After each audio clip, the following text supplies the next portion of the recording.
Comencem la informació meteorològica amb aquesta imatge espectacular des de la Cerdanya, des de Llívia, encara amb acumulacions de neu importants en aquest sector. S'han mantingut les temperatures baixes i, per cert, també amb un cel bastant tapat al llarg d'aquest dilluns, i és que aquests núvols han acabat produint precipitacions al llarg d'aquestes últimes hores, sobretot durant el cap de setmana, importants al nord-est del país, provocant que el cabal d'algun dels rius de les comarques gironines hagi pujat clarament, com per exemple el cas del riu Onyar en el seu pas per la capital gironina. De fet, aquestes quantitats de precipitació han estat molt importants en aquest sector i comencem repassant precisament el que ha donat de si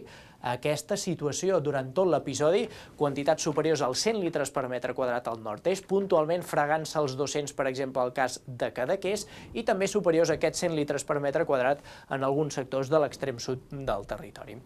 Amb les imatges del satèl·lit Meteosat doncs veurem encara al llarg d'aquest dilluns la presència de molts núvols, la pertorbació allunyant-se cap a l'est de les Illes Balears, però encara enviant-nos tota aquesta massa de núvols que encara està productora d'algunes precipitacions. De fet, amb el radar meteorològic veurem com, sobretot de matinada i al matí, afectaven les comarques de Girona, es desplaçaven cap al sud-oest i a partir del matí, sobretot migdia i tarda, aquestes precipitacions s'han anat afablint i fent-se cada vegada més intermitents. De fet, esperem que la situació vagi millorant i, per tant, al llarg d'aquest dimarts ja durant el matí, el sol com a gran protagonista, només alguns núvols baixos cap al prelitoral sud, altiplà central, fins i tot nord de Ponent. Això sí, tendència que la temperatura mínima vagi clarament a la baixa, amb algunes glaçades, sobretot cap a zones fondes del nord-oest del país. De cara a migdia i durant la tarda, 3 quarts del mateix, domini del sol, en canvi la temperatura màxima en tendència a pujar clarament, ambient agradable fins i tot al centre del dia, els valors més elevats arribant a 15 o 16 graus en alguns trams de la costa o del prelitoral.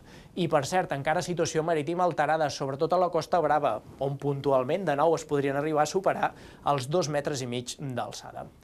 I de cara als pròxims dies, doncs destaquem dimecres una mica i més inestable, creixement de nuvolades, possibilitats de ruixats al Pirineu, Prepirineu, Catalunya central, litoral, prelitoral central, amb una cota de neu que voltaria els 400 o 500 metres i sembla que en tot cas la situació milloraria transitòriament de cara a dijous. I de moment això és tot des del Servei Meteorològic de Catalunya.